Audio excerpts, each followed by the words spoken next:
Welcome to lesson 4 of 12 on the topic of making the changes.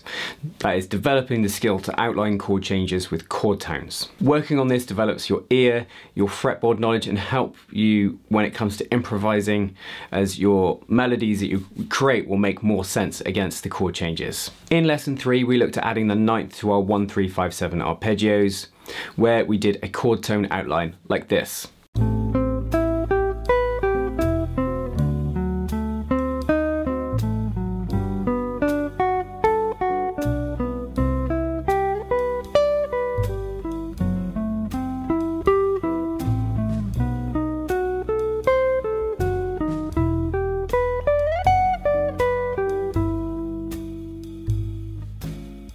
Now the 9th brings in a little more colour, but it also is a useful note for, I think, adding flow to our lines, which we will see today.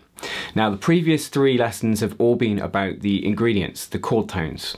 Today we go a step further and get into what I would call close resolutions, which is really the way jazz musicians use arpeggios when they are improvising.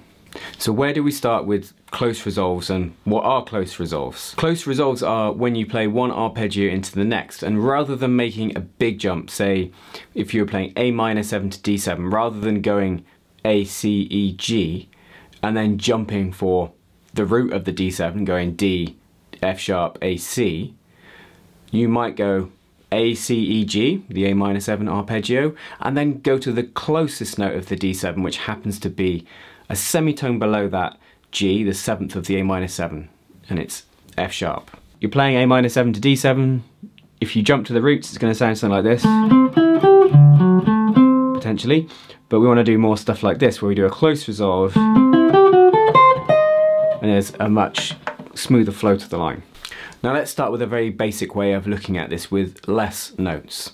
Now the 7th is a note of character, so let's start from there on an A minor 7, and then what I'm going to do is I'm going to descend to the nearest note of the next chord through the chord progression. And one thing to say before this, although I've said, you know, descending to the nearest note, it might be, the nearest note might be the note you're already on, so you can stay on it too, which creates this nice sense of tension.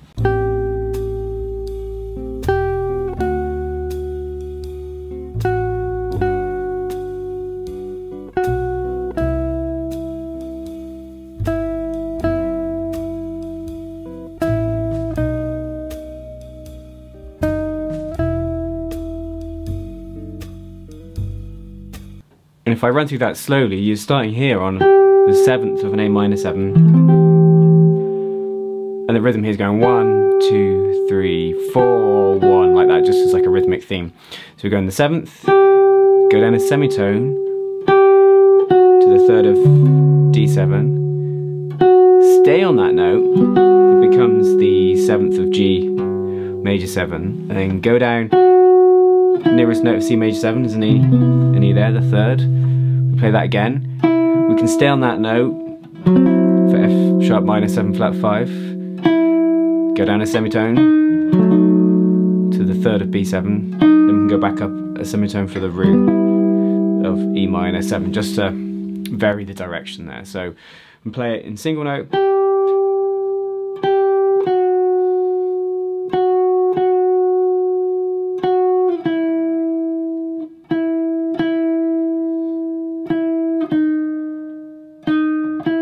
If I harmonise it with the chords, like, sorry.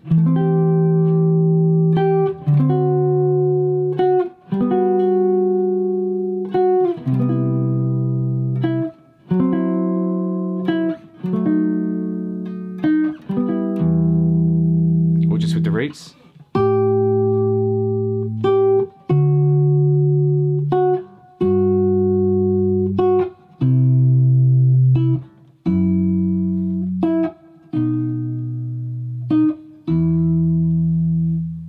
And eventually you might attach melody to that, like 1, 2, 3.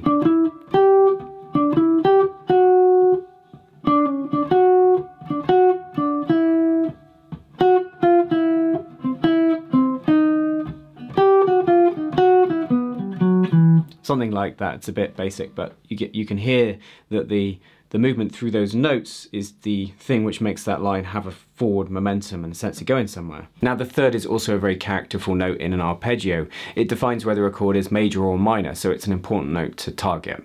Let's try starting from the third of the A minor 7 and just work our way down from there.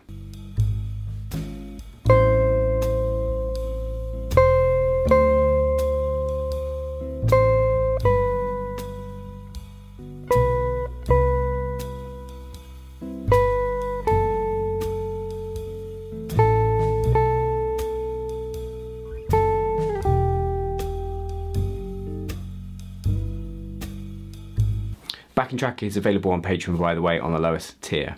So going through it slowly, we start out on the third of A minor, a C, and then we're going to stay on that note, which becomes the 7th of D7, go down a semitone to a B, which is the 3rd of G major 7. We can stay on that note because it becomes the 7th of C major 7, go down a tone. This is the minor 3rd of the F sharp minor 7 flat 5. Stay on that note, becomes the flat 7 of B7. Go down a tone, we get the 3rd of E minor. With chords,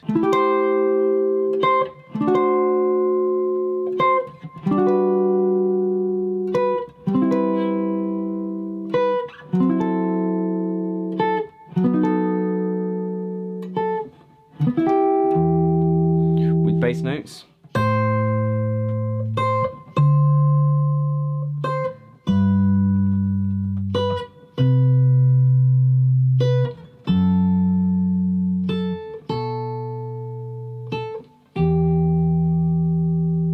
In both of those examples, I would describe it as our arpeggio moves, enabling us to cut through that harmony in a really efficient way. It's a good way to develop your ear. I think you can create very simple melodies based off those notes that also happens to follow the harmony. It's about learning to hear possibilities of where you might want to go next. But there must be some rules to this, right? Well, I very deliberately picked Autumn Leaves in this series because the chords move in fourths in this section, say like in a 2-5-1. A minor 7 to D7 is movement of a fourth, D7 to G, G to C, and so on. When we have this chord movement, we can apply what's called the flat 7 to 3 resolution.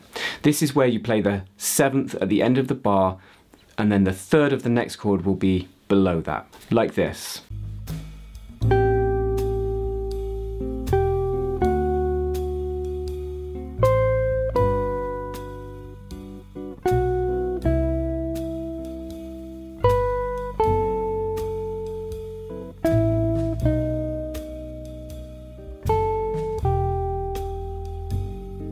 Now let's try that with a quarter note rhythm, and in terms of ingredients, arpeggio tones here, we are using a mixture of 1, 3, 5, 7 and 9.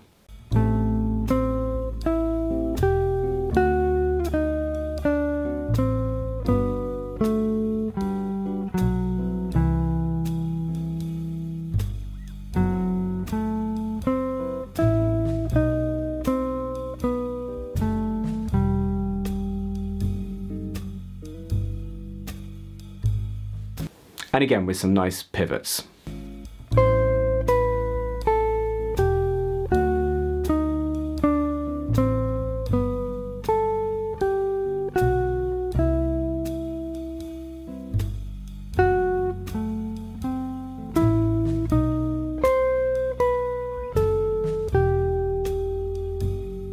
Last thing I'll leave you with today is another close resolve I like to use, which is the 9th going down to the 5th of the next chord. Taking A minor 7 to D7, if I play the 9th of an A minor 7, a B, the 5th of D7, an A, sits below it.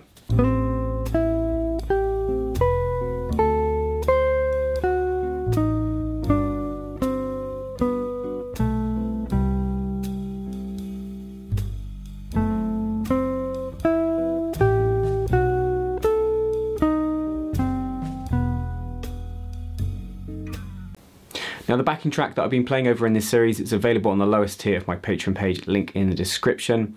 On that lowest tier you also get all of my other backing tracks for the standard of the month on my channel and all of the chord melody arrangements. The tab and notation from today's lesson is available on my website, link in description. If you do go and download the resources though, please at least leave a comment on this video or at least hit the like button. It really helps these videos. Don't forget that I upload jazz guitar lessons every Wednesday. Until next time, you take care.